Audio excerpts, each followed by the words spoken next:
무엇을 자랑해야 합니까? 라는 제목으로 하나님의 말씀을 전하도록 하겠습니다. 사람은 누구나 자신이 가지고 있는 무엇인가를 다른 사람에게 자랑하고 싶어 합니다. 자신이 많이 배웠다면 학식을 자랑하고 싶어 하고요.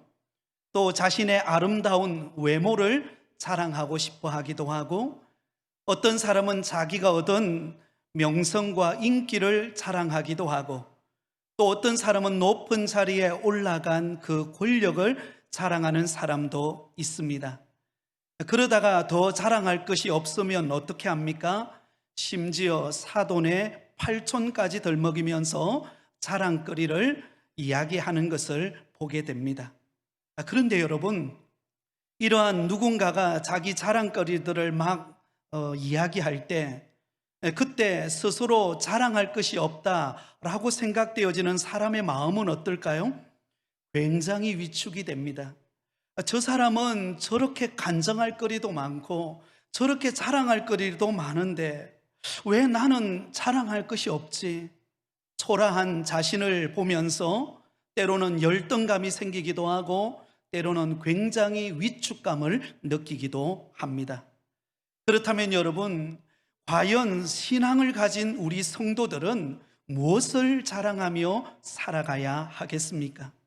오늘 읽은 본문의 말씀은 우리가 무엇을 자랑해야 할지 그 해답을 우리에게 알려주고 있습니다. 야고보서가 기록될 당시에 성도들은 믿음의 온갖 시련을 겪으며 살아가고 있었습니다. 굉장히 힘든 시기를 보내고 있었죠.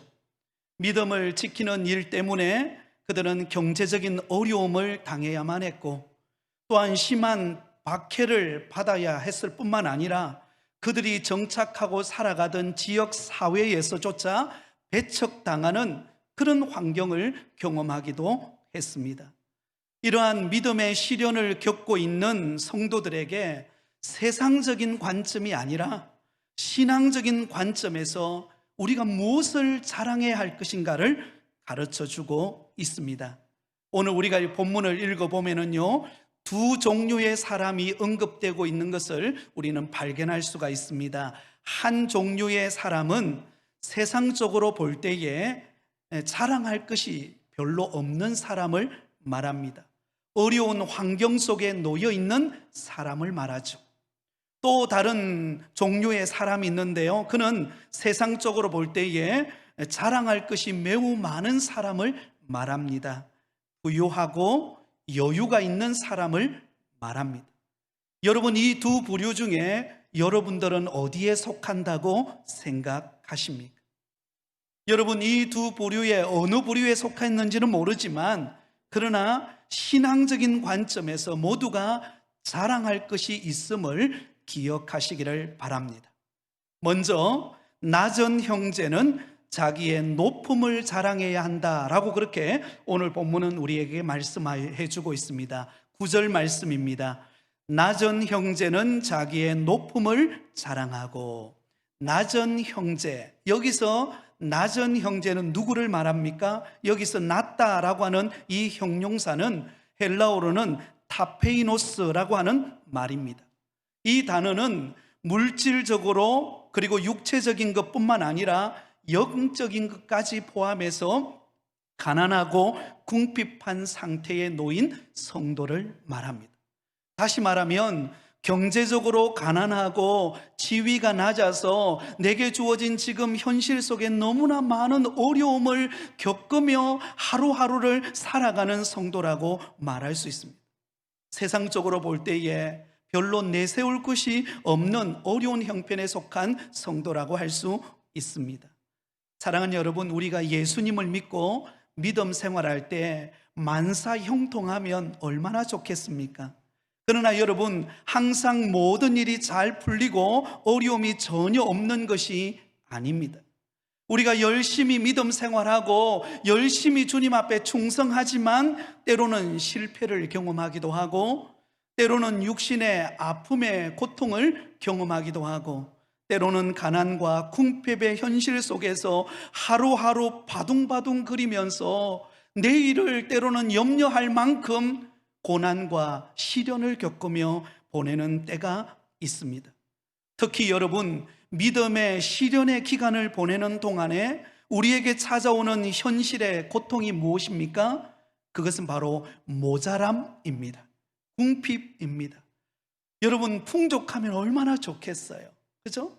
여러분, 우리가 가지고 있는 재정이 좀 풍족하고 좀 능력도 많고 또 체력도 좀 강건하면 얼마나 좋겠어요. 그러나 여러분, 우리의 인생이라고 하는 것이 다 그렇지 않을 때가 많습니다. 때로는 꼭 필요한 재정이 필요한데 재정이 모자라요. 때로는 뭔가 능력 있게 내 힘을 발휘하고 싶은데 그런 능력을 나타낼 만한 그런 여건이 안 될 때가 있고, 때로는 내 체력의 한계를 경험할 때가 있습니다. 그래서 가난과 궁핍을 경험할 때 우리는 자주자주 낙심이 되고 절망이 되고 위축이 되고 온갖 염려가 내 마음을 사로잡습니다. 마치 누군가가 자신을 업신여기는 것과 같은 좌괴감을 느낄 때도 있습니다. 믿음 생활하는데 왜 이런가? 라고 하는 의심마저 들기도 합니다. 여러분은 어떠세요? 근데 오늘 본문을 보면 이러한 부정적인 생각에 사로잡히지 말고 자랑할 것이 있음을 알라는 것입니다.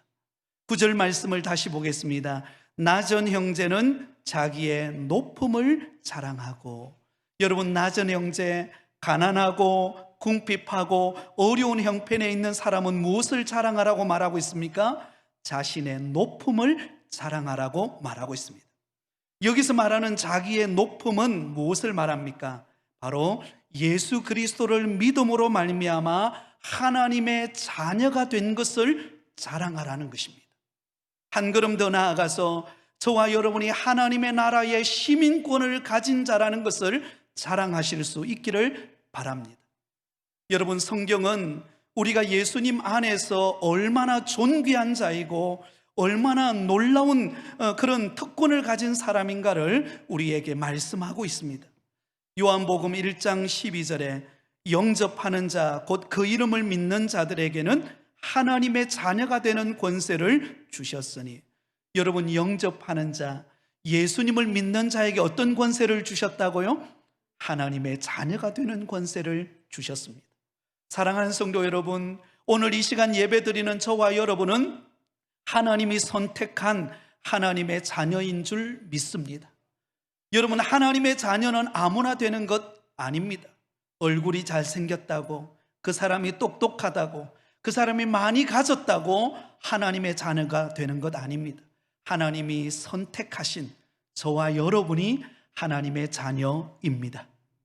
에베소서 2장 10절에 우리는 그가 만드신 바라 그리스도 예수 안에서 선한 일을 위하여 지으심을 받은 자니 이 일은 하나님이 전에 예비하사 우리로 그 가운데서 행하게 하려 하심이니라. 여기 보면 우리는 그가 만드신 바라고 말씀하고 있습니다. 여기서 만드신 바라고 하는 이 말의 헬라어 원어는 포이에마라고 하는 단어인데요, 이것은 위대한 작품, 걸작품이라는 것입니다. 다시 말하면 오늘 이 시간에 예배드리고 있는 저와 여러분은 하나님이 특별히 창조하신 위대한 작품이요 걸작품임을 말하고 있습니다. 여러분, 예수 믿는 우리 성도들이 얼마나 대단한 걸작품인지 여러분 아십니까? 여러분, 우리의 신체를 보면 알 수가 있습니다. 여러분, 자동차 하나를 만드는데 부품이 약 몇 개 정도 들까요? 자동차 하나를 만드는데 드는 부품이 약 1만 3천 개 정도 부품이 든다고 합니다. 그런데 인간의 몸인 저와 여러분을 만든 우리 인간의 몸을 보면은요, 어느 정도로 만들어져 있는가 하면 무려 100조 개의 세포 조직으로 우리가 만들어졌습니다. 그리고 25조 개의 적혈구와 250억 개의 백혈구로 만들어져 있다고 하는 것입니다. 굉장히 신비롭죠.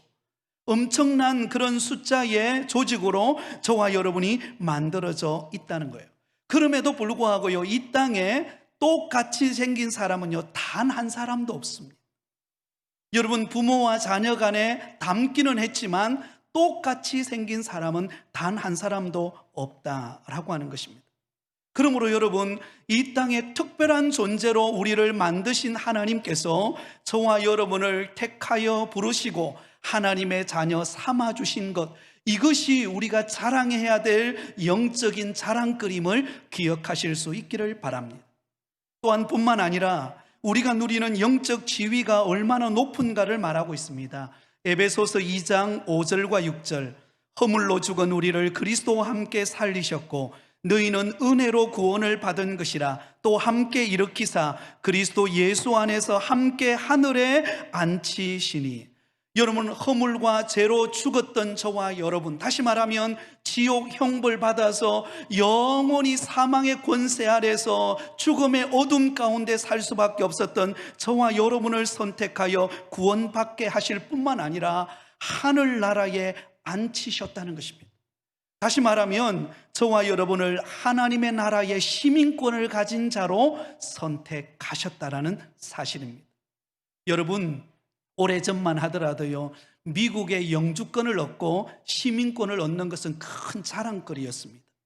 그래서 여러분, 우리나라에서 미국에 이민을 가면 이 영주권을 따기 위해서, 시민권을 얻기 위해서 굉장히 많은 노력을 기울였습니다.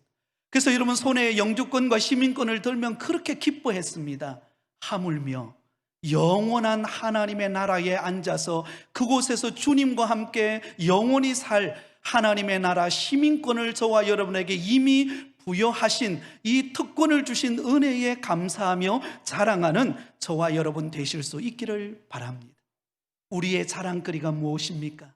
저와 여러분이 하나님의 택한 자녀 되었고 하나님의 나라 천국의 시민권을 가지고 살아가는 특별한 걸작품이라는 사실을 기억하며 자랑으로 삼는 성도들 되시기를 바랍니다. 17세기 영국의 제임스 왕이 어느 날 하루는 민정시찰을 하기 위해 허름한 옷을 입고 시골길을 지나가고 있었습니다. 그런데 그 시골길을 지나가는데 어디선가 쿵덕쿵 하는 농사 짓는 소리가 들리는 거예요. 그런데 가만히 보니까 호기심을 가지고 쳐다보았더니 노부부가 왕겨를 뒤집어 쓰고는, 그러고는 먼지를 뒤집어 쓰고서는 그렇게 싱글벙글하면서 방아를 찧고 있는 거예요. 그런데 방아를 찧으면서 그들이 막 노래를 부르는데요, 그 가사가 어떤 내용이었는가? 세상 사람 날 부러워 아니하여도 나도 역시 세상 사람 부럽지 않네. 하나님의 크신 은혜 생각할 때에 할렐루야 찬송이 저절로 나네. 자, 그런데요, 그 다음 가사가 이 영국의 황제였던 이 제임스 왕의 귀를 쫑긋하게 만들었어요. 영국 황제 날 부러워 아니하여도 나도 역시 제임스 왕 부럽지 않네. 영원토록 누릴 영화 생각할 때에 할렐루야 찬송이 저절로 나네. 여러분, 이 가사는 우리나라 초기 신앙을 지켰던 우리 믿음의 선조들이 어렵고 힘들 때 참 많이 불렀던 그런 찬송이기도 합니다. 세상 사람 날 부러워 아니하여도 나도 역시 세상 사람 부럽지 않네. 하나님의 크신 은혜 생각할 때에 할렐루야 찬송이 저절로 나네. 아마 이 시간 예배드리는 여러분, 우리 어르신들 가운데 이 찬양을 많이 부르셨을 거라고 생각이 됩니다. 그래서 귀가 쫑긋한 거예요. 그리고는 그 문지를 둘러싸고 있는 그 노부부에게 찾아가서 질문을 했습니다. 아니, 당신들은 뭐가 그렇게 좋아서 영국 왕 제임스도 부러워하지 않습니까? 그렇게 물었을 때에 이 노부부가 그 사람을 향하여 환한 미소를 지으면서 이렇게 대답했다고 합니다. 제임스 왕 말입니까? 우리는 나를 구원해 주신 예수님을 모시고 살기 때문에 세상에 부러운 사람이 없습니다. 이렇게 고백을 했다고 합니다. 그 이야기를 들었던 제임스 황제가 큰 도전을 받았다고 합니다. 사랑하는 성도 여러분, 저와 여러분이 예수 그리스도를 믿고 하나님의 자녀 되어진 것, 또한 하나님의 나라 시민권을 가지고 살아가는 특권을 얻은 것, 이것이 우리의 자랑거리임을 믿으시기를 바랍니다. 여러분, 우리가 하나님의 자녀된 것, 이것은 다른 무엇으로도 살 수 없는 것입니다. 아무리 그 사람이 돈이 많아도, 아무리 그 사람이 인기가 있고 명예를 누린다 할지라도 하나님이 허락하지 아니하시면 하나님의 자녀가 될 수 없고 천국의 시민권을 가질 수 없습니다. 그런데 저와 여러분은 하나님의 은혜로, 우리의 노력이 아니라 하나님이 우리에게 베풀어 주는 한없는 사랑과 은혜로 말미암아 구원받아 하나님의 택한 자녀가 되고 천국 백성 되고 시민 되었다라는 사실을 믿고 늘 자부심을 가지고 살아가는 믿음의 성도가 되시기를 예수님의 이름으로 축원드립니다. 또한 오늘 본문은 이렇게 말합니다. 부한 형제는 자기의 낮아짐을 자랑해야 한다라고 그렇게 말씀하고 있습니다. 우리 10절 말씀을 같이 읽겠습니다. 부한 형제는 자기의 낮아짐을 자랑할지니 이는 그가 풀의 꽃과 같이 지나감이라. 여기 보면 부한 형제가 나옵니다. 여기서 부한 형제의 부하다라고 하는 이 말의 헬라어 원어는 플루시오스라고 하는 말인데요, 이것은 경제적인 부유함뿐만 아니라 육체적으로 그리고 영적으로 축복 가운데 풍성한 누림을 경험하는 삶을 말합니다. 여러분 생각해 보세요. 이런 부유함을 누리고 있다, 육체적으로 또 환경적으로 그리고 영적으로 부유함을 누리는 사람을 가만히 보세요. 얼마나 자랑할 것이 많겠습니까요? 여러분, 자랑할 것이 너무나 많은 것이 당연하죠. 내가 많이 가진 것, 또 내가 영적으로 풍성함을 누리는 것, 간정과 은혜가 쏟아지는 것, 얼마나 행복하고 자랑할 것이 많습니까? 남 부러워할, 다른 사람들이 다 부러움의 대상으로 삼을 그런 조건들을 다 가지고 있다는 것입니다. 그런데 오늘 본문에 보면은 이런 부요함을 누리는 부한 형제는 무엇을 자랑하라고요? 자기의 낮아짐을 자랑하라고 그렇게 권면하고 있습니다. 내가 많이 가진 것, 내가 많이 누리는 것, 내가 영적으로 다른 사람보다 훨씬 뛰어난 것, 이것 자랑하지 말고 자기의 낮아짐을 자랑하라고 말하고 있습니다. 왜 그럴까요? 사람이 여러분 남부러운 것이 없이 넉넉한 삶을 살다 보면 처음에는 감사가 나오고 기쁨이 나오고 하나님의 은혜를 고백합니다. 그런데 그것이 지속되다 보면 나도 모르는 사이에 교만하게 되고 나태하기가 쉽기 때문에 그렇습니다. 여러분, 이것은 경제적인 부유함을 누릴 때뿐만 아니라 영적인 신비를 체험하고 오랜 신앙생활을 하고 은혜를 많이 경험한 성도들에게로 나타나는 오류이자 함정일 수 있습니다. 그것은 뭐냐면 나도 모르는 사이에 교만에 빠질 수 있는 거예요. 오랜 신앙의 연륜을 자랑하고 내게 특별한 하나님의 은혜를 주신 것을 여러분 마음속에 간직하는 것은 너무나 귀한 것이지만 그것을 자랑하다가 다른 사람들을 업신여기고 그것이 다른 사람의 정죄거리가 되어진다면 그것은 진정한 자랑이 될 수가 없는 것입니다. 그러므로 여러분, 이런 것을 자랑하지 말라라는 것입니다. 누가복음 12장에 보면 예수님께서 어리석은 부자의 비유를 말씀하십니다. 한 부자가 있었습니다. 이 부자가 한 해에 농사를 지어서 가을에 소출을 거두었는데요, 엄청난 수확을 거두게 된 것입니다. 그래서 고민에 빠졌죠. 이 많은 수확을 거두었는데 이것을 어떻게 할까? 가만히 생각해 보니까 이 좁은 창고를 더 터서 늘려야 되겠다. 그리고는 큰 창고를 짓고 늘려서 그곳에다가 차곡차곡 곡식을 쌓습니다. 그리고는 너무나 마음이 기쁜 거예요. 자랑할 것도 많고 주변의 사람들에게 내가 이렇게 많은 수확을 거두었고 이렇게 많은 창고에게다 가두었다라고 하는 자랑거리가 많은 것입니다. 자기 만족의 도취가 된 거죠. 이런 부자에게 하나님께서 이렇게 말씀하십니다. 누가복음 12장 20절에 하나님은 이르시되 어리석은 자여 오늘 밤에 내 영혼을 도로 찾으리니 그러면 내 준비한 것이 누구의 것이 되겠느냐 하셨으니, 여러분 아무리 많은 수확을 거두고 창고에 가득가득 넣어놓고 나는 평생 떵떵거리면서 자랑하면서 내가 세상 사람들로부터 존경받는 인생을 살리라, 그렇게 자기 만족에 도취되어 있었지만 생사화복을 주관하시는 하나님께서 그의 생명을 오늘 밤에 거두어 가신다면 그에게 있는 모든 것이 무슨 소용이 있냐라고 말하는 것입니다. 그러므로 여러분, 우리의 자랑거리는 많이 가진 것, 내가 신앙의 연륜이 많은 것, 명예와 권력과 지식을 얻은 것, 이것이 우리의 자랑거리가 되어서는 안 된다는 것입니다.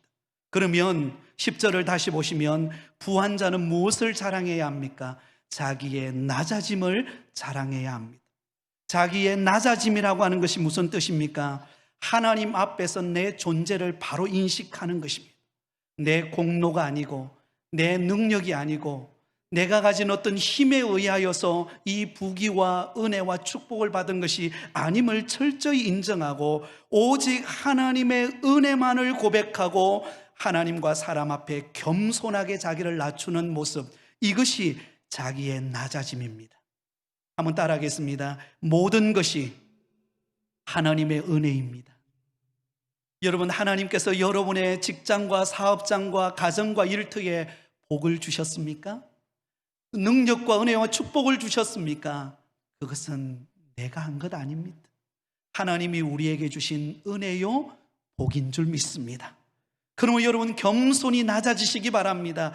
철저하게 하나님의 은혜임을 고백하고, 부족하지만 나에게 이런 은혜를 주셨다라고 고백하고, 더 겸손해지시고 더 하나님을 높이는 믿음의 삶을 살아가시기를 바랍니다. 여러분, 이 세상에는 두 종류의 부자가 있습니다. 한 부류의 부자는 세속적인 부자, 이것을 속부라고 말합니다. 세속적인 부자가 있습니다. 다시 말하면 많이 내가 돈을 가지고 있고, 내가 명예를 가지고 있고, 권력을 가지고 있는 것을 자기 자랑거리로 삼고 자기만을 위하여 사는 사람, 이 사람은 세속적인 부자, 속부라고 말할 수 있습니다. 그런데 또 다른 성경적인 부자가 있습니다. 그는 바로 거룩한 부자, 성부가 있습니다. 이 거룩한 부자는 나에게 주어진 모든 것이 하나님의 은혜로 주어진 것을 알고, 그것을 가지고 하나님의 영광을 위하여, 몸된 교회를 위하여, 선한 일을 위하여 힘쓰고 헌신하며 자신을 낮추는 사람, 그 사람이 거룩한 부자, 성부입니다. 오늘 이 시간에 예배드리는 사랑하는 성도 여러분, 저와 여러분은 거룩한 부자, 성부가 되시기 바랍니다. 하나님이 은혜 주시면 그 은혜에 감사하고 받은 은혜를 나누며 베풀며 섬기는 성도 되시기를 바랍니다.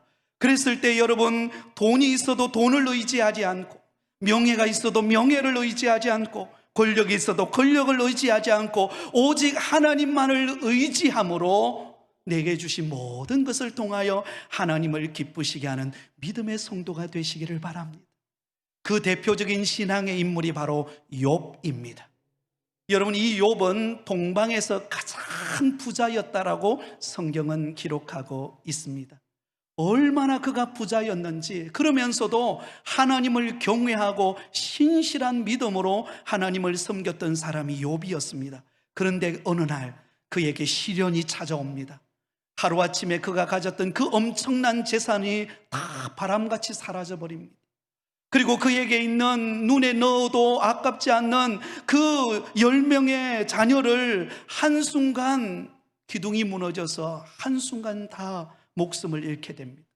그리고 그의 건강마저도 빼앗겨서 기왓장으로 날마다 자기 몸을 박박 긁지 않으면 안 되는 그런 환경 속에 놓이게 되었습니다. 모든 것을 다 잃어버렸죠. 여러분 보세요. 내가 가진 모든 부유함, 내가 가진 모든 자녀의 자부심, 건강마저도 다 잃어버렸을 때 대부분의 세상 사람들은요, 신앙을 포기하고, 어떤 사람은요, 극단적인 선택까지 하는 사람들도 있습니다. 그러나 욥은 이런 절대절명의 위기 속에서 그는 대단한 믿음의 고백을 합니다. 욥기서 1장 21절에 이르되 내가 모태에서 알몸으로 나와 싸운즉 또한 알몸이 그리로 돌아가올지라 주신 이도 여호와시요 거두신 이도 여호와시오니 여호와의 이름이 찬송을 받으실지니라 하고, 할렐루야. 여러분, 이 욥은 자기 존재가 어떤가를 알았어요. 내가 모태에서 알몸으로 나온 존재라는 것을 알았다는 것입니다. 다시 말하면 내가 한 게 아니라는 거예요. 내가 부요함을 누리고, 내가 풍성함을 누리고, 그래도 그동안 오랜 세월 동안 믿음 생활 잘하게 된 것, 이게 내 능력이 아니라는 거예요. 하나님이 주신 은혜라는 것을 알았습니다. 그런데 그 모든 것을 어느 순간 다 가져가 버렸어요. 그럼에도 불구하고 그는 이렇게 고백합니다. 주신 이도 여호와시오, 거두신 이도 여호와시오니 여호와의 이름이 찬송을 받으실지니라. 할렐루야. 그는 진정한 성부였습니다. 거룩한 부자였다는 거예요. 그는 어떤 상황 가운데서도 그는 여러분 하나님의 은혜만을 생각하고 하나님의 주권을 인정하며 믿음으로 살았던 사람입니다. 예수님께서 산상수훈의 말씀을 하시면서 첫 번째로 전해주는 말씀이 무엇입니까? 마태복음 5장 3절에 심령이 가난한 자는 복이 있나니 천국이 그들의 것임이요. 여러분, 여기서 말하는 심령이 가난한 사람은 돈과 소유와 상관없이 오직 하나님의 은혜만을 갈망하는 사람이 심령이 가난한 사람입니다. 그 사람이 부하든지 그 사람이 가난하든지 어떤 형편에 있든지 오직 하나님의 은혜만을 갈망하고 하나님의 은혜 없이는 나는 하루도 살아갈 수 없다는 것을 인정하며 하나님 앞에 겸손히 무릎 꿇는 사람, 그 사람이 천국을 누리는 삶을 경험하며 살아갈 수가 있다는 것입니다.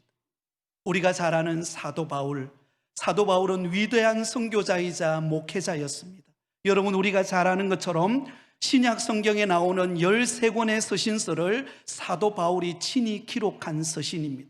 그만큼 똑똑하고 뛰어난 그런 인재였습니다. 그리고 여러분, 사도 바울이 가는 곳곳마다 사도행전을 읽어보면 그가 가는 곳곳마다 교회가 탄생하고 수많은 이적들이 나타나고 하나님의 놀라운 역사들을 경험하게 되어지는 것을 볼 수가 있습니다. 이쯤 되면 우리 같으면 어때요? 좀 우쭐댈 수도 있잖아요. 내가 누군데, 내가 그래도 이 정도 되는 사람인데 라고 할 수 있어요. 근데 사도 바울은 어떻게 합니까? 철저하게 낮아짐의 자리로 내려갑니다. 나는 죄인 중에 괴수라고 고백합니다. 신앙이 깊어지고 사역의 열매가 많아지고 풍성함을 누리면 누릴수록 그는 자신을 더 낮춥니다.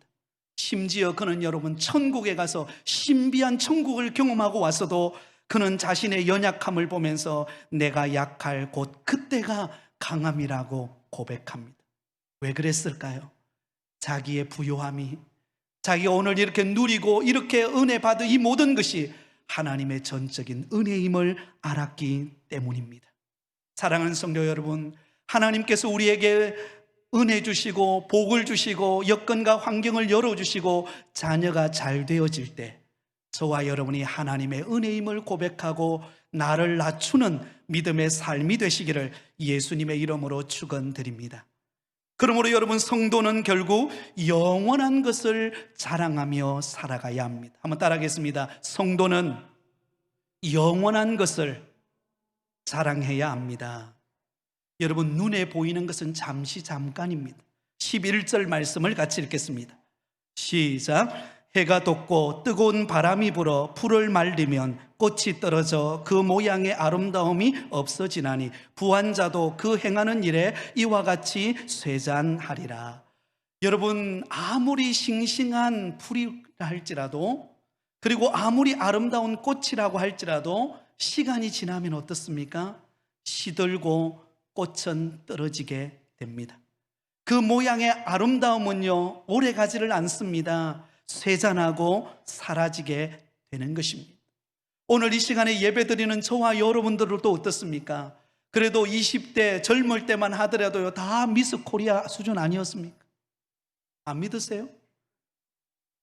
여러분 그래도 나름대로 여러분 그래도 참 얼굴에 좀 약간 화장품을 바르고 나가면 그래도 다 예쁘다 그러고 다 여러분 우리가 그런 모습이었습니다. 근데 세월이 지나면요 세월 앞에 장사가 없다고 주름살도 늘어나고 머리도 하얘지고 염색하지 않으면 안 될 만큼 우리의 모습이 변해가는 것을 볼 수가 있습니다.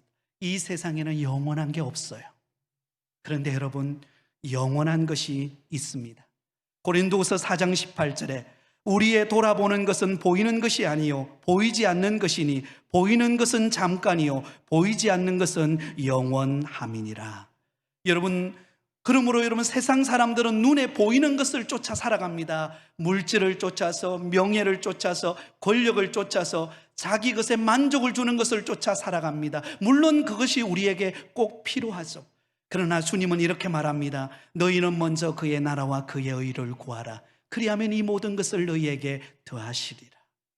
하나님의 말씀을 붙들고 하나님의 은혜를 구하고 하나님의 택한 자녀임을 알고 하나님의 시민권자 된 자처럼 믿음으로 살아갈 때, 영원한 것을 바라보며 살아갈 때, 그것은 여러분 우리에게 축복이 되고 영원한 것이 되어진다라는 것입니다.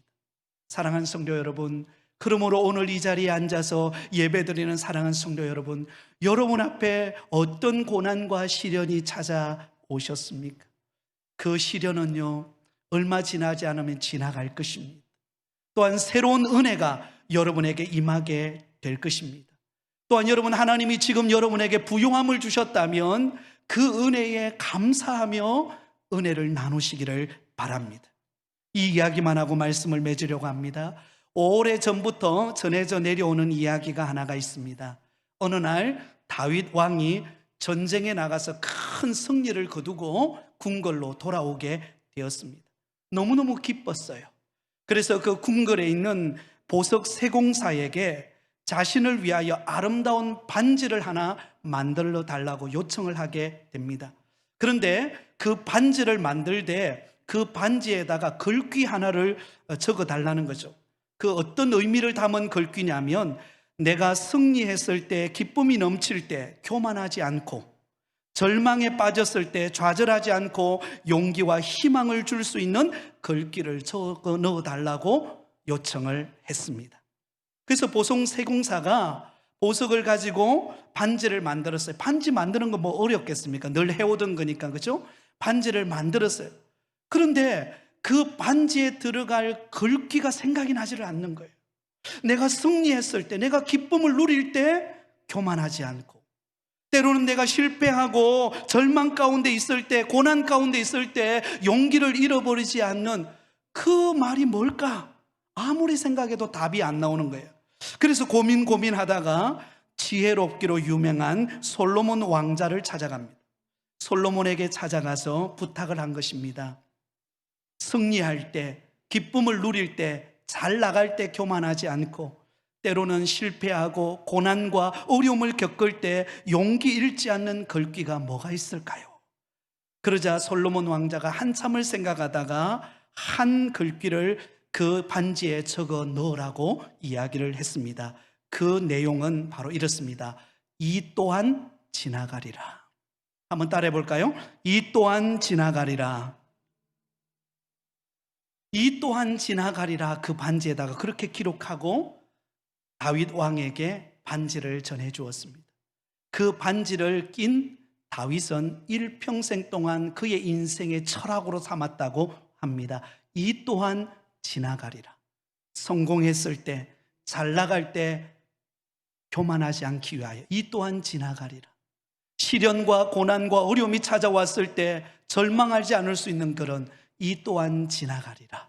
새로운 길이 열릴 것을 바라보며 승리할 때 겸손하고 패배할 때 낙심하지 않으므로 온전한 믿음의 삶을 살게 되었습니다. 사랑하는 성도 여러분, 이 또한 지나가게 될 것입니다. 여러분에게 찾아온 그 시련, 코로나, 이 또한 지나가게 될 것입니다. 그리고 하나님께서 찬란한 은혜와 우리 가운데 새 일을 행하시는 손길을 보게 될 것입니다. 그러므로 여러분, 현재의 고난 앞에 주저앉지 말고, 또한 하나님이 복을 주실 때 우쭐대지 말고 하나님의 은혜임을 기억하고 주님 앞에 묵묵히 주님을 섬기며 충성하며 달려가는 우리 모든 성도들 되시기를 예수님의 이름으로 축원드립니다.